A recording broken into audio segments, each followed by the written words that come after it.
Hello guys, welcome back to our channel. তো কিছু গল্প কিছু আড্ডা চ্যানেলে সবাইকে স্বাগত। আশা করছি সবাই খুব ভালো আছো এবং সুস্থ আছো। তো কন্টেন্ট দেখে বুঝতেই পেরে গেছো তোমরা যে আজকে কোথায় যাচ্ছি। অনেক সকাল থেকে উঠে রেডি হয়ে সব কিছু করে তো ভিডিওটা এখান থেকে স্টার্ট করার একটাই উদ্দেশ্য, বাড়ি থেকে এতটাই তাড়াহুড়ো করে বেরিয়েছি যে আমি ভিডিও করার সুযোগই পাইনি।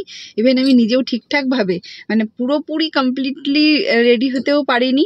তো তার জন্য যাই হোক, তো রেডি সবাই, পেছনে আরও দুটো গাড়ি রয়েছে, সবাই রেডি রয়েছে, ওখানে বসে রয়েছে। আর এখানে আমরা দিদার বাড়ির পাশে এসে দাঁড়িয়েছি, দিদারা উঠবে তো গাড়ির মধ্যে। তো এখান থেকে সেই কারণে ব্লগটা স্টার্ট করছি গাড়ির মধ্যে থেকে। তো চলো, আজকে আমরা মায়ের মন্দিরে পুজো দিতে যাচ্ছি। তো তোমাদের পুরো মন্দিরটা বিস্তারিত দেখাবো। আমাদের বাড়ি থেকে প্রায় 1.5 ঘন্টা মতন দূরত্ব, আর এখন বাজে প্রায় 7:30। আজকে একটা মানসিক রয়েছে, তো কি সেটা আমরা বাড়ি এসে বলবো। তো আপাতত চলো দেখতে থাকো, আশা করি তোমাদের ভালো লাগবে এবং তোমাদেরও কিন্তু মন্দির দর্শন হয়েও যাবে। আর একটা কথা, মানে এই মন্দির কিন্তু ভীষণই একটা বিখ্যাত এবং অনেক পুরাণেও তোমরা এই মন্দিরের কথা অবশ্যই আমি তার ডিটেলসটা তোমাদেরকে দিয়ে দেবো। তোমরা যদি কেউ এই মন্দিরে আসতে চাও ডেফিনেটলি আসবে, মা কিন্তু ভীষণ জাগ্রত। তো চলো দেখতে থাকো, আশা করি তোমাদের খুব ভালো লাগবে।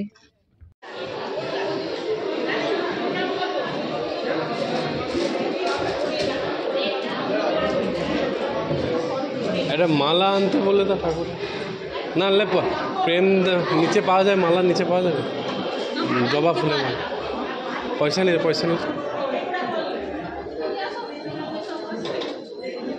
কত টাকা নেবে? জবা ফুলের মালা কি এমনি মালা নেবো না 108টা মালা? 108টা জবা ফুলের মালা 10 টাকা দাও, 500 টাকা নিয়ে যাও।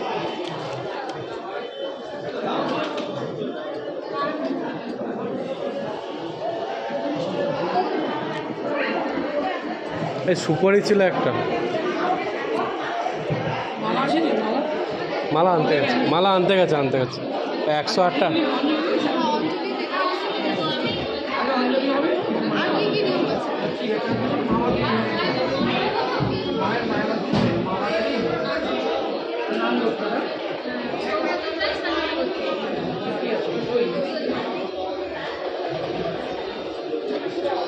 কি দেয়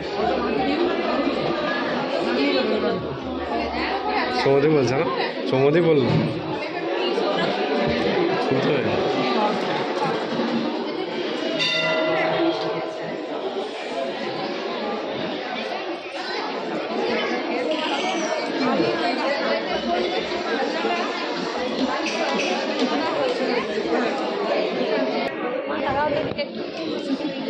গালে গাল লাগাও।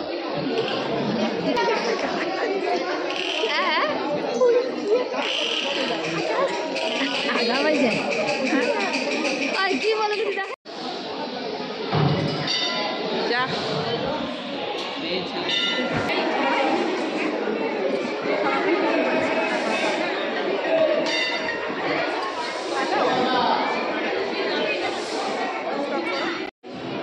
নমো বিষ্ণু নমো মহিষী মহামায়ী চামুণ্ডী মুন্ডমালিনী আয়ুরারোগ্য বিজয়ং দেহি দেবী নমস্তুতে শিবদূতি স্বরূপেণ হতদৈত্য মহাবলে ঘোররূপে মহারাজে নারায়ণী নমস্তুতে প্রত্যালিল পদে ঘোরে মুন্ডমালা বিভূষিতে হরবেলম্ব তরে ধীরে ভীমা দেবী নমস্তুতে কালী কালী মহাকালী। চলো প্রণাম করে যাবে, প্রণাম হয়ে গেছে। এই যে এই ছেলে নয় মাসির কাছে ভালো। আর এই যে কর্তা, এই যে মা আছে, আমরা নেই। সে ঠিক আছে, আপনারা থাকুন। হ্যাঁ, সে আছে।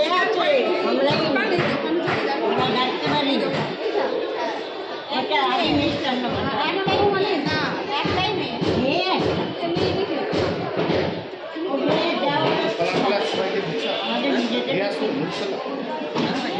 তো সেখানে গিয়ে বসে বসে খেললো। তোমাদের জন্য আনবো তো একটু করে খাবে। তুই কি মাল দিয়েছিলি দেখতো কতটা কি মাল দিয়েছিল কতটা মাল ফেরত দিয়ে আসছে? আরে তোমার যে সেই লোককে তুমি হচ্ছে যে আকাশ বলে বলছিলে আকাশের যে ঘর ওখানে বাঁধবে তো এরকম সুতো দিয়ে সিঁদুর টিপ দিন আর আমাকে কয়েকটা আর ও কিন্তু বলতে পারছো না ঠিক করে, বলবে তো কয়েকটা ডুরি দিতে। চুড়ি দাও তারপর সিঁদুর দাও আলাদা আছে কটা 5 টাকা পিস কটা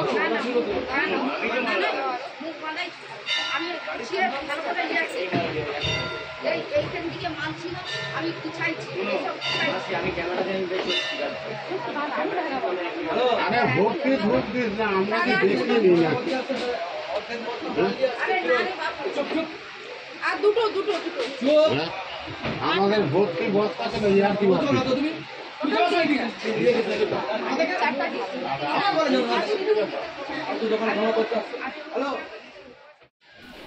তো গাইস মন্দিরে চলেও এলাম এবং এসে প্রায় পুজো অনেকটা মানে কমপ্লিট হয়ে গেছে, দেখতেই পাচ্ছ। তো বৌদি এখানে এই যে মানে মন্দির প্রাঙ্গণেই পুরনো, মানে যেহেতু মন্দিরটা অনেক দিনেরই পুরনো, তো এই গাছটাও ঠিক ততদিনেরই হবে হয়তো, আমি ঠিক জানিও না যে কত বছরের এই গাছটা রয়েছে। তো এখানে আমরা সবাই মোটামুটি যে যার মনোবাঞ্ছা পূর্ণ করার জন্য এখানে ওই ডুরি, তারপর তোমার ধূপ, তারপর সিঁদুর, ঘটের মতন যেটা থাকে ওটা দিয়ে, জানি না তোমরা কে কী নামে পরিচিত বা কে কী বলো, তো এটাকে ধাঁধা বলি আমরা। তো ধাঁধা দিয়ে কিন্তু মায়ের এই জায়গাটা খুব সুন্দরভাবে কিন্তু সিঁদুর দিয়ে, ধূপ দিয়ে, ধাঁধা দিয়ে কিন্তু যে যার মনস্কামনা পূরণ করার জন্যই করে থাকি আমরা। আর তোমরা দেখতেই পাচ্ছ আমিও হচ্ছে তাই করছি। তো ধূপটা ঘুরিয়ে দিয়ে তারপর মাকে দিয়ে দিলাম ধূপটা। তো দেওয়ার পরে আবার আমি এবার ধাঁধাটা লাগাবো, কোথায় লাগাবো খুঁজছি।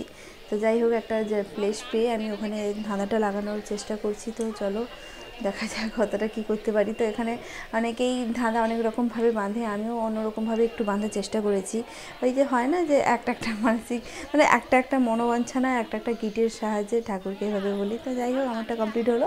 দিয়ে এবারে মা আর মায়ের ছেলে তো দুজনে তাই আবারও তারাও বাঁধছে। তো একে এভাবে সবাই এক করে বাঁধলাম, কারণ এখানে যারাই আসে পুজো দেয়, প্লাস এর মানে এই যে গাছটা রয়েছে এই গাছটার চারপাশে কিন্তু একটা নাগপঞ্চমীর গাছ রয়েছে।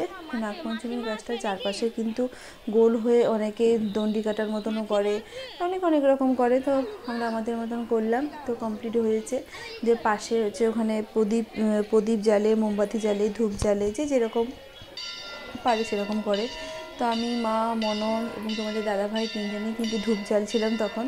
আর ওই দিনটা হালকা বৃষ্টি ছিল। মা প্রদীপের হয় না যে মানে প্রদীপের যে এটা মানে কি বলে ওটাকে, তো ওইটা রশ্মিটা আমার মাথায় দিল, মনও জ্বালছে, ও বাচ্চা ছেলে ভীষণ মজা পাচ্ছে। তারপর ওই দিনটা ছিল মানে যেদিন আমরা মন্দিরে গিয়েছিলাম ওই দিনটা কিন্তু প্রচণ্ড বৃষ্টি বাদলের একটা দিন ছিল, ছিপছিপে। তোমরা দেখতেই পাচ্ছ একটু মানে ম্যাচে একটা পরিবেশ। তো তার মাঝখানেও কিন্তু মা আর বাবা হাত ধরে ঘুরে দেখছে মন্দিরের মানে এই মন্দিরের ওপরেই বেশ কয়েকটা দোকান রয়েছে, ওখানে ঘুরে দেখছে কি নেবে না নেবে। বেশ ভালোই লাগে দুজনকে হাত ধরে ঘুরতে দেখে, সত্যি খুব ভালো লাগে এটা, কারণ প্রত্যেকটা ছেলেমেয়ের কাছে এটা একটা মজার মুহূর্ত এবং আনন্দের মুহূর্ত, বাবা মাকে একসাথে আনন্দে ঘুরতে দেখে। তো তারপর আমরা চলে এলাম মন্দির প্রাঙ্গণের ভেতরে যে ভোগ রান্নার জায়গা রয়েছে ওখানে কি সুন্দরভাবে রান্না হলো, পরিবেশন হলো। ওখানে যদিও ক্যামেরাটা অ্যালাউ ছিল না, তো এখানে পরিবেশন হচ্ছে ওটাই দেখলাম।